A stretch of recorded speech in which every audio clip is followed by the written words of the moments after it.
speaking26. Aaron at speaking26.com. TOEFL IBT speaking26. Aaron at speaking26.com. Pharmacists, when does registration for FPGEE open this year, 2025? When? May 24th, less than 3 months from today's live stream.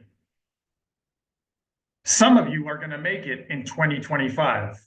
Others, I'll see you in 2026. And worse, others, 2027. For those of you who are going to make it in 2025, today's live stream will be about at least these two things. Number one, passing as soon as possible versus passing your next test. And number two, advice for TOEFL speaking, question one. Passing as soon as possible versus passing your next test. I've learned that most of you want to pass your next test. I want you to pass as soon as possible. What's the difference? The difference is the people who are waiting until they're ready, waiting until they believe they're going to pass their next test, have a lower chance of finishing in 2025. On the other hand, the people who are willing to not pass and use that not passing experience as a stepping stone, as a building block to pass their next time, those are the people with the higher likelihood of finishing their TOEFL for FPGEE this year in 2025.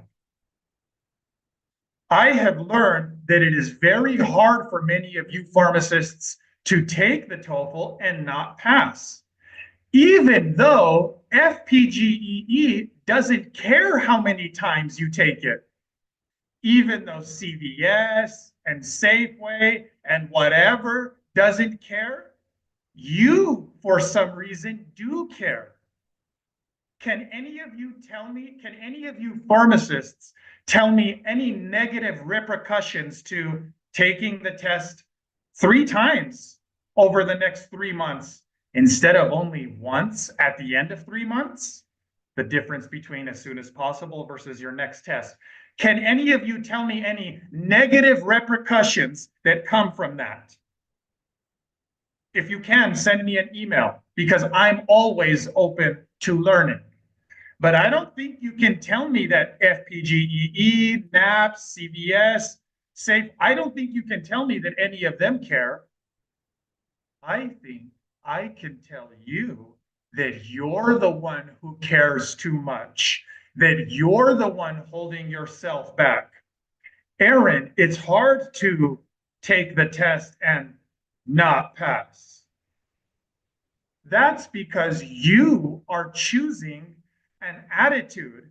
That's because you are choosing a perspective that does not serve you. I would rather you have a perspective that does serve you. Okay? On one hand, here's the person who is going to pass as soon as possible. Over the next 3 months, this person is going to take the test 3 times. If they don't pass the first time, they will know that they used that test as the best form of practicing, as the highest quality form of practicing. They're going to use the next test that they don't pass. Of course, they're going to try to pass, but just in case they don't, they're going to use it as a building block to pass faster than the other person who's waiting until they're ready, who's going to wait until 3 months and not take advantage of the time they had before that. Do you see how the person who's waiting until they're ready for their next test, which you'll never know you're ready, do you see how that person is, do you see how that person's psychology, their weak mindset, do you see how that person is letting their ego and comfort zone get in the way of themselves? It's not their accent, it's not their grammar, it's not their speaking rate, it's their mindset, it's their lack of a better perspective that's holding them back. Be okay with not passing this test on your way to passing as soon as possible. If I were you, I would be taking the test about once every 3 weeks. Some of you, once every 2 weeks, others, once a month. You can take the test once a month, but you don't because you have to tell your husband or wife that you didn't pass, or you have to tell your parents that you didn't pass, or even worse, if you don't have to tell anybody, then you're not doing it because your ego is too fragile.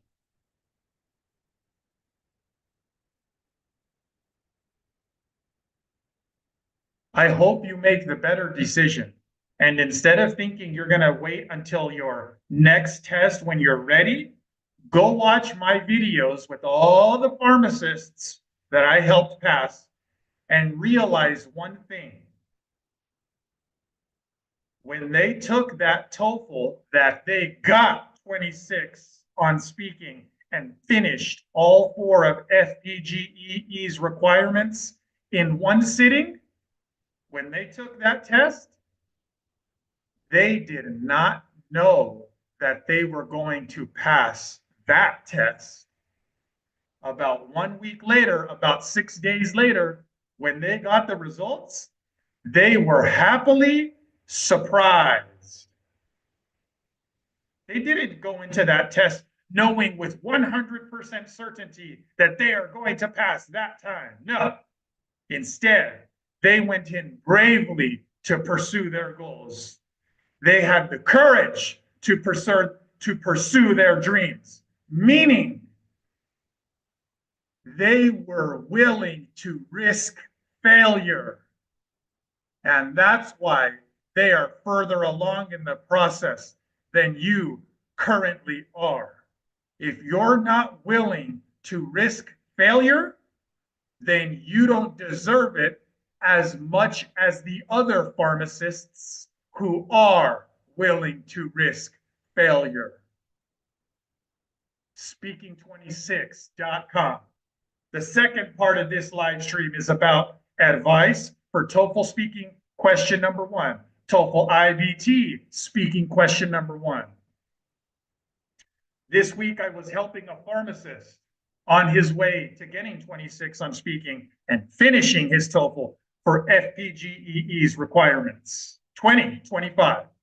And when we were making improvements to his question number 1, I said, okay, I see why you think that's the way to make your answer more advanced, but this is not the writing section.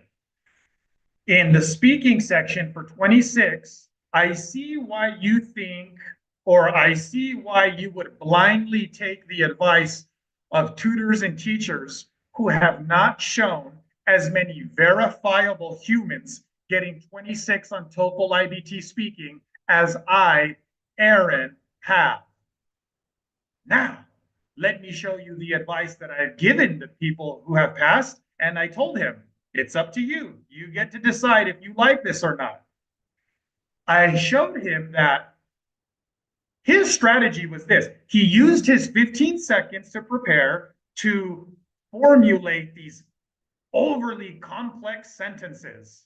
And at the beginning of his 45-second answer, he was able to say those overly complicated sentences. But then, in multiple different questions, number 1 that we practiced, in the middle of his answers, in the middle of 45 seconds, he got stuck. His mind went blank. He either went silent or what he was saying was so low quality, so far below 26, that it might as well have been silent. Many of you experience this also. Anytime you've had a 45-second answer and have not been able to finish it, anytime you consider the small amount of time that is 45 seconds to be a long period of time, I know it feels like a lot to you guys, But when you're thinking objectively and rationally, you know that 45 seconds, not minutes or hours, but 45 seconds is a short period of time. It feels like a long period of time, and you are sometimes unable to fill the answer up because of what you're doing to yourself.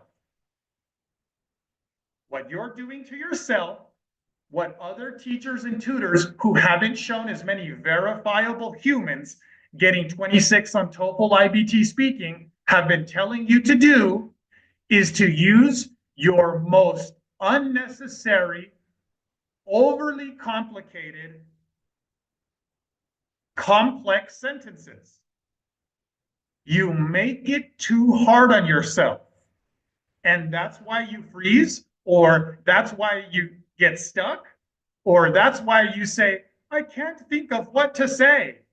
Even though TOEFL describes question number one as a familiar topic.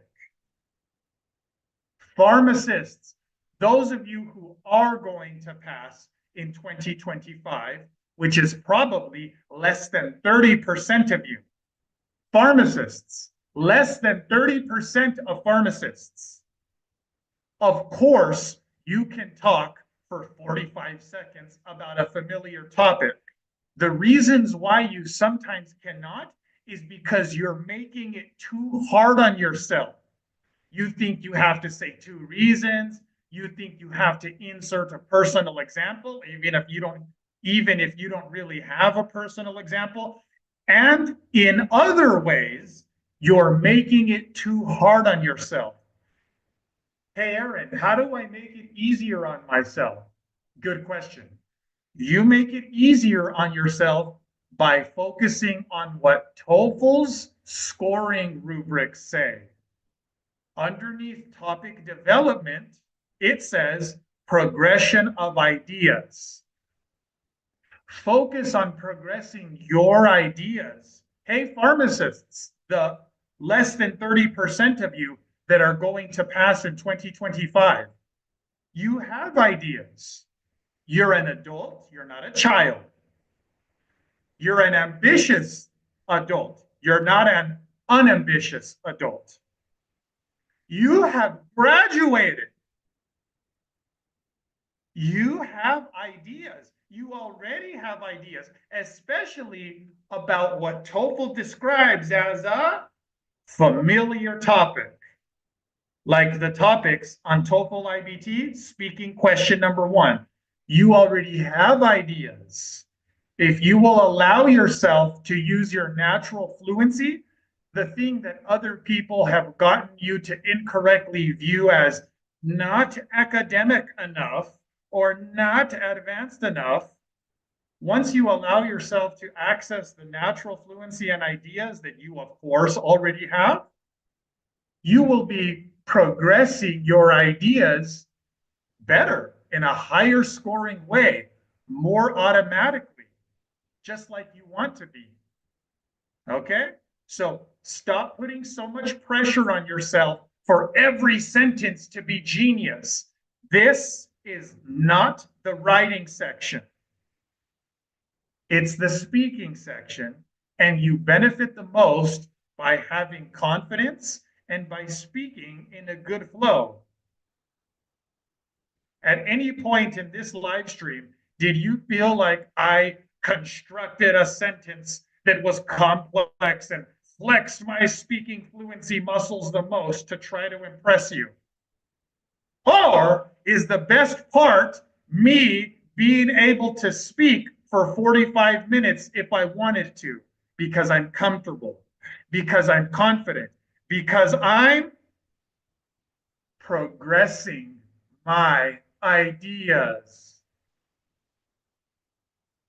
Speaking26.com. Okay, I will see some of you soon. Best of luck to all test takers.